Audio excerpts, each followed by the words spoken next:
નમસ્કાર વિદ્યાર્થી મિત્રો, તમારું હાર્દિક સ્વાગત છે પેશન એજ્યુકેશનમાં। આજે આપણે ડાયરેક્ટ ઇનડાયરેક્ટ સ્પીચના નિયમો જોઈશું। એનો આજે પહેલો ભાગ સમજીશું અને જાણીશું કે કઈ રીતે નિયમો હોય છે, કોને ડાયરેક્ટ સ્પીચ કહેવાય, કોને ઇનડાયરેક્ટ સ્પીચ કહેવાય।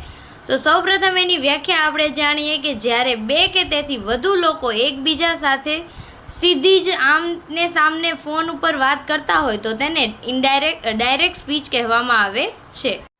એનો મતલબ એવો આપણે એક એક્ઝામ્પલ જોઈએ કે હું અને તમે સીધી વાત કરતા હોઈએ તો એને ડાયરેક્ટ સ્પીચ કહેવાય કે ડાયરેક્ટ મેન ટુ મેન વાત કરવામાં આવે છે। પરંતુ ઇનડાયરેક્ટ સ્પીચ કોને કહેવાય કે જ્યારે કોઈ પણ વ્યક્તિ કે વ્યક્તિઓ પોતે સાંભળેલી કોઈની વાત અન્ય કોઈ વ્યક્તિને કહે તો તેને ઇનડાયરેક્ટ સ્પીચ કહેવાય। એટલે કે મેં તમારા વિશે કંઈ સાંભળ્યું અને હું જઈને કોઈ ત્રીજી વ્યક્તિને કહું છું કે ભાઈ પેલો ભાઈ છે એમ કહેતો હતો કે આજે મારે વહી જવાનું છે, તો આ એવું કહી શકાય કે ઇનડાયરેક્ટ સ્પીચ છે। આપણે આપણી ભાષામાં કહીએ તો ઇનડાયરેક્ટ સ્પીચ એટલે કે આઘા પાછી કરવી, કોઈની પંચાયત કરવી, ચોવટ કરવી, આવું પણ આપણે કહી શકીએ છીએ કે ઇનડાયરેક્ટ સ્પીચ એટલે બે વ્યક્તિની વાત છે એ જઈને કોઈ ત્રીજા વ્યક્તિને કહેવું। એનો એક્ઝામ્પલ જોઈએ કે he says I M your friend, he said I M your friend. ત્યાર પછી હવે જોઈએ કે એમાં ફેરફાર કયા કયા કરવાના। તો સૌપ્રથમ કાળમાં ફેરફાર કરવાનો, એટલે કે ડાયરેક્ટ સ્પીચ ઇનડાયરેક્ટ સ્પીચનું કોઈ પણ સેન્ટેન્સ આપેલું હોય તો એમાં કાળમાં ફેરફાર કરવાના। કઈ રીતે? તો કે જો ડાયરેક્ટ સ્પીચનો કોઈ પણ પેરેગ્રાફ કાં તો વાક્ય આપેલું છે તો એમિઝાર છે એનું વોઝ વેર કરવાનું, વોઝ વે હોય તો હેડ બીન કરવાનું, હેવ હેઝ હોય તો હેડ કરવાનું, સબ્જેક્ટ એટલે કે ડુ ડઝ અથવા તો ડોન્ટ અથવા તો ડઝ નોટ હોય તો એનું ડીડ નોટ અને વી વન કરવાનું, અથવા તો જો હવે ડીડ નોટ હોય તો had not, subject plus V one એટલે કે મૂળ રૂપ હોય તો ભૂતકાળનું રૂપ કરવાનું, ભૂતકાળનું રૂપ હોય તો હેડ પ્લસ વી3 કરવાનું, ડુડઝ plus subject plus V one એટલે કે ક્વેશ્ચન માર્ક આપેલો હોય અને ડુડઝથી સવાલ કરેલો હોય।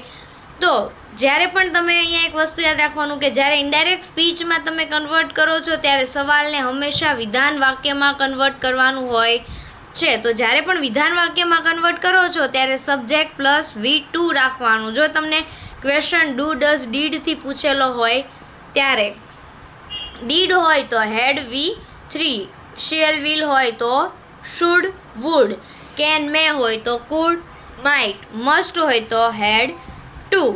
જ્યારે આપણે એના એક્ઝામ્પલ જોઈશું ત્યારે સારી રીતે તમે સમજી શકો છો કે કઈ રીતે ફેરફાર કરવા। ત્યાર પછી સર્વનામમાં ફેરફાર એટલે કે આઈ અથવા યુ હોય તો શી હી, મી અથવા યુ હોય તો હિમ હર, માય અથવા તો યોર હોય તો his Har, mine yours, his hers, my self your self તો હિમ સેલ્ફ અથવા તો હર સેલ્ફ। એટલે કે આઈ એટલે કે બોલનાર જ્યારે આપેલો હોય ત્યારે વાક્યમાં ફેરફાર સાંભળનાર પ્રમાણે એટલે કે એ જે વ્યક્તિ છે એ સ્ત્રી છે કે પુરુષ છે એના આધારે ફેરફાર કરવાનો। વી તો દે, અસ અથવા તો યુ હોય તો ધેમ, અવર અથવા યોર હોય તો ધેર, અવર્સ યોર્સ હોય તો ધેટ્સ, અવર સેલ્ફ હોય તો ધેમ સેલ્ફ।